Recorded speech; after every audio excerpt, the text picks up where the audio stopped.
दोस्तों आज मैं जिस पोएम को नैरेट करने जा रहा हूँ वो है W.B. येट्स का लिखा सेलिंग टू बाइजेंटियम। ये जो पोएम है इसे 1926 में लिखा गया था और 1928 में पब्लिश किया गया था दी टावर नाम की कलेक्शन में। इस पोएम में टोटली 32 लाइन्स है, 4 स्टैंजा है, हर स्टैंजे में 8 लाइन करके है। इस पोएम का राइम स्कीम है A B A B A B C C. और W.B. येट्स जिनको नोबेल प्राइज़ से नवाजा गया था, तो आप समझ सकते हो कितने बड़े ओहदे के वो पोएट थे। ये जो पोएम है सेलिंग टू बाइजेंटियम, टाइटल देखिए, सेलिंग टू बाइजेंटियम। बाइजेंटियम एक इमेजिनेटिव जगह है। कहा जाता है कि अभी प्रेजेंट में इस जगह का नाम है इस्तांबुल। तो पोएट जो है वो तंग आ चुके हैं इस मॉडर्न सोसाइटी से, मॉडर्न ज़माने से। वो चाहते हैं, सेलिंग मतलब चले जाना, वो चाहते हैं ऐसे एक जगह पे चले जाना जहाँ पर खुशहाली हो, शांति हो, अमन हो, चैन हो। क्योंकि उन्हें लग रहा है ये जो मॉडर्न ज़माना है इसमें जो यंग जनरेशन है उनके लिए, बूढ़े जनरेशन के लिए कोई वक्त नहीं है। उन्हें इससे कुछ लेना देना नहीं है कि दुनिया में क्या हो रहा है। नेचर में जो खूबसूरती है उनसे भी उनका कुछ लेना देना नहीं है। तो यंग जनरेशन से वो तंग आ चुके हैं और ये जो खोखला समाज है जो अपने में बने हुए हैं, सिर्फ अपने के लिए जीते हैं, खुद के लिए जीते हैं, ये जो खुदगर्ज ज़माना है इनसे वो तंग आ चुके हैं और उनका उम्र भी बढ़ रहा है। तो वो एक स्पिरिचुअल जगह पे जाना चाहता है जहाँ पर क्या हो, जहाँ पर क्या है, इंसानियत का ओहदा बहुत ज़्यादा हो, आर्ट, नेचर, ये सारे जो फैसिनेशन है इसके ऊपर ज़्यादा महत्व दिया जाए। इसीलिए वो चाहते कि सेलिंग टू बाइजेंटियम मतलब एक ऐसे जगह, वो बाइजेंटियम में जाना चाहते हैं। तो आइए इस पोएम को शुरू करते हैं। फर्स्ट स्टांजा में पोएट बताते हैं, that is no country for old man. Poet जो है वो आयरिश पोएट है, आयरलैंड में रहते थे। तो वो कह रहे हैं ये जो देश है मेरा, ये बूढ़े आदमियों के लिए ये जगह है नहीं। मतलब ये जो कंट्री है यहाँ पर बूढ़े लोगों का कोई महत्व नहीं है। The young in one another's arms, birds in the trees, those dying generations at their song। ये जो नई ज़माना है, ये जो नया ज़माना है, ये जो यंग जनरेशन है, ये एक दूसरे के बाहों में बाहें डाल के, ये यंग जनरेशन सिर्फ अपनों में मगन है, उन्हें कुछ चीज़ का लेना देना नहीं है। और बर्ड्स इन द ट्रीज मतलब पक्षी जो है, परिंदे जो है वो गा रहे हैं। बहुत ही अच्छा एक वक्त है जो वो लोग गुजर रहे हैं, वो सिर्फ अपने में मगन है। उन लोगों का भी स्प्रिंग टाइम चल रहा है, पक्षी जो है वो पेड़ पे गा रहे हैं। और those dying generation at their song, और इन्हें ये बात, दोज डाइंग जनरेशन मतलब ये भी एक दिन चले जाएंगे, ये लोग भूल चुके हैं। और एट देयर सॉन्ग मतलब वो अपने में मगन है, अपना ही गाना गाते चले जा रहे हैं, अपना ही गाना गाते चले जा रहे हैं। और वो लोग बहुत खुश है, अपनों में मगन है। The salmon falls and mackerel crowded seas। Salman मतलब एक मछली होता है और मैकरेल भी एक मछली होता है। देखो समुंदर में सैल्मन और मैकरेल जो है ये फॉल्स और क्राउडेड मतलब भरी पड़ी हुई है। फिश, फ्लैश और फोल कमेंड ऑल समर लॉन्ग। देखो ये जो फिश मतलब और जो मछलियाँ होते हैं, फ्लैश मतलब इंसान और फॉल मतलब पक्षियाँ जो होते हैं, वो कमेंड ऑल समर लॉन्ग मतलब पूरी जो समर है उसका मज़ा लुत्फ़ ले रहा है, उसका मज़ा वो ले रहे हैं। Whatever is begotten born and dies. और नेचर ने जो भी चीज़ बनाया है, जो भी चीज़ जन्मा है उसे ख़त्म होनी है, मतलब मरना है। Caught in that sensual music all neglect monuments of unageing intellect. और ये जो नई जनरेशन है, देखो ये सेंसुअल म्यूज़िक पे पकड़े हुए हैं, मतलब इन्हें घेरा हुआ है सेंसुअल म्यूज़िक मतलब फिज़िकल प्लेजर जो होता है उनमें मगन हुआ है। इनको और कुछ चीज़ों से लेना देना नहीं है। नेचर में कितनी सारी खूबसूरत चीज़ें हैं, इंटेलेक्चुअल जो चीज़ें हैं, अनएजिंग इंटेलेक्ट यहाँ पर बताया गया। अनएजिंग का मतलब होता है इंटेलेक्चुअलिटी, जो बुद्धि ऐसी एक चीज़ होती है, और जो टैलेंट एक ऐसी चीज़ है जो कभी ख़त्म नहीं होती है।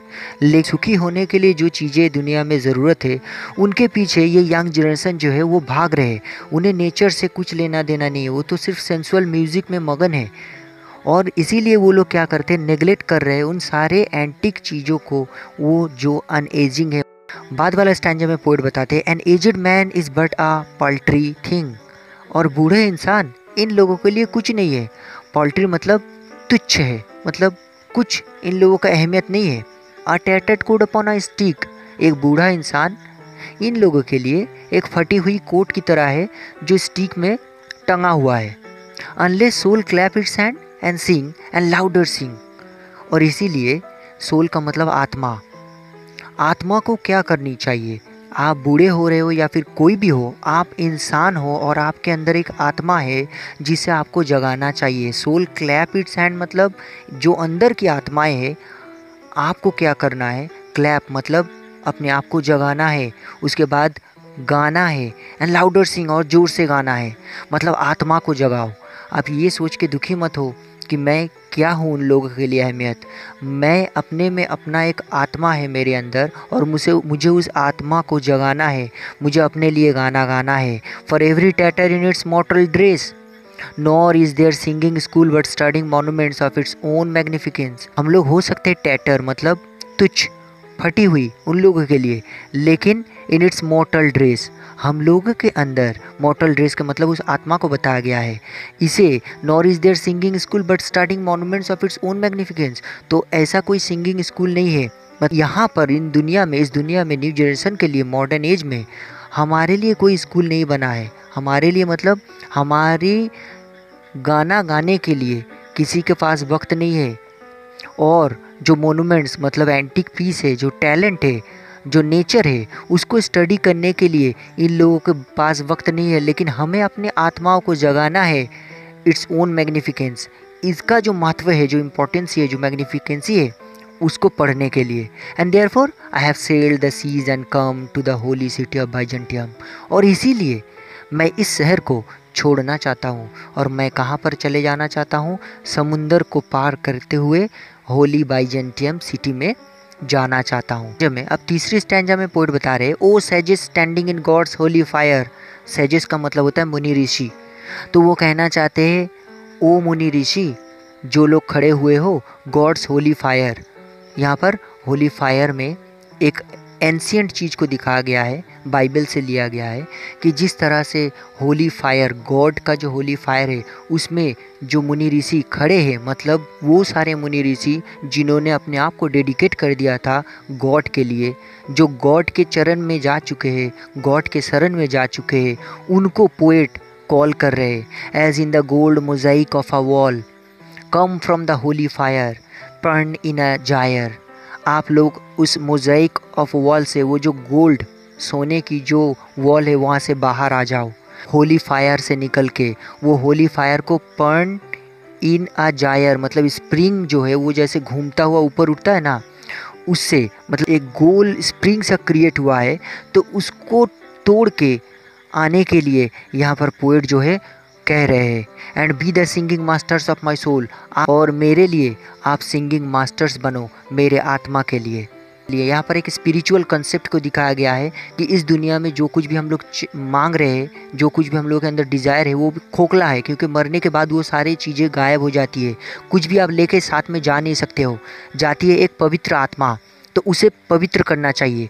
और इसीलिए उन मुनि ऋषियों को वो बुला रहे और कह रहे हैं कि मेरी जो हृदय है उसे तुम लोग लेके चलो, सीक विद डिज़ायर, मेरे पास मेरी जो ये आत्मा है, मेरी जो हार्ट है, उसके अंदर सिर्फ एक ही डिज़ायर है, and fashion to a dying animal. ये जो आत्मा है, यहाँ पर फैशन मतलब अटकी हुई है, बंधी हुई है, to a dying animal. Dying animal मतलब फिजिकल, शरीर को कहा गया है। तो पोएट अपने शरीर को कह रहा है कि ये जो शरीर है मेरा, ये एक डाइंग एनिमल की तरह है, इसमें मेरी जो आत्मा है, मेरी जो डिज़ायर है, वो अटकी हुई है। It knows not what it is, क्योंकि मेरे शरीर को पता नहीं है ये जो आत्मा है मेरा, वो कैसा है और क्या ये चाहता है।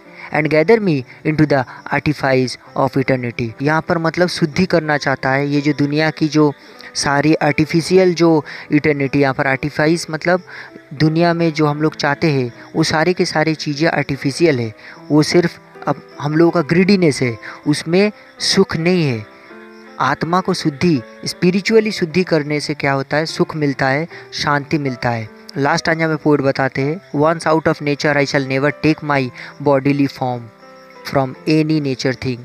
एक बार मेरी आत्मा इस शरीर से निकल जाए, उसके बाद मैं कभी भी दोबारा जन्म लूँगा तो मैं इस बॉडी को पाना नहीं चाहता हूँ। मतलब वो इंसान बन के इस दुनिया में नहीं आना चाहते हैं, but such a form as Grecian goldsmiths make. यहाँ पर देखिए ग्रीस का एक कहानी को दिखाया गया है। जो गोल्डस्मिथ था उसने कुछ एक सोने की कुछ चीज़ें बनाई थी। तो उस गोल्डस्मिथ ने जैसे कि ग्रीस में बनाया था किसी राजा के लिए, उस गोल्ड हैमर से वो गोल्ड सोने की एक चीज़, मैं वो बनना चाहूँगा। To keep a drowsy emperor वो अवेक। वो राजा जब ड्राउजी हो जा रहा था, नींद में चला जा रहा था, उसे जगाने के लिए उस गोल्डस्मिथ ने वो इनेमलिंग गोल्ड का बनाया था गोल्ड हैमर से। ग्रीस में ये कहानी है। तो पोएट कहना चाहता है मैं वो बनना चाहता हूँ, लेकिन मैं इंसान बन के दोबारा आना नहीं चाहता हूँ। और set upon a golden bough to sing to lords and ladies of Byzantium. या फिर मैं बनना चाहूँगा, गोल्डन बो का मतलब होता है जो सोने की टाइना होता है, पेड़ का जो टाइना होता है वो गोल्डन बो था। तो पोएट बताना चाहते हैं कि मैं या फिर बनना चाहूँगा एक सोने की चिड़िया जो सोने की पेड़ में बैठ के गाना गाएगी to lords and ladies of Byzantium. Byzantium का जो लॉर्ड्स होंगे, जो राजा होंगे या फिर लेडीज़ होंगे, उनके लिए मैं सोने की चिड़िया बन के सोने की पेड़ में जाके बैठा रहूँगा और गाना गाऊँगा ऑफ व्हाट इज़ पास्ट और पासिंग और टू कम। और मैं कौन सा गाना गाऊँगा चिड़िया बन के? या तो जो गुजर चुका है ऑफ व्हाट इज़ पास्ट, और पासिंग या तो जो गुजर रहा है, और टू कम या फिर जो फ्यूचर आने वाला है, उसको लेके मैं गाना गाना चाहूँगा। लेकिन फिर भी मैं ये बॉडी अभी जो मैं ह्यूमन बन के ज़िंदा हूँ ऐसा मैं बनना नहीं चाहूँगा। तो पोएट यहाँ पर पूरी जो कविता है उसमें दिखाया गया है कि अभी जो मॉडर्न ज़माना है वो किस तरह से अपने में खोए हुए है और ग्रीडीनेस बढ़ता जा रहा है। इंसान को नेचर से कुछ लेना देना नहीं है, स्पिरिचुअलिटी से कुछ लेना देना नहीं है। इसीलिए पोएट चाहते हैं वो अपने आप को शुद्धि करने के लिए स्पिरिचुअली एक ऐसे जगह पे जाना चाहता है जहाँ पर वो एक्चुअली आर्ट और नेचर को बहुत ही खूबसूरती के साथ एंजॉय कर सके।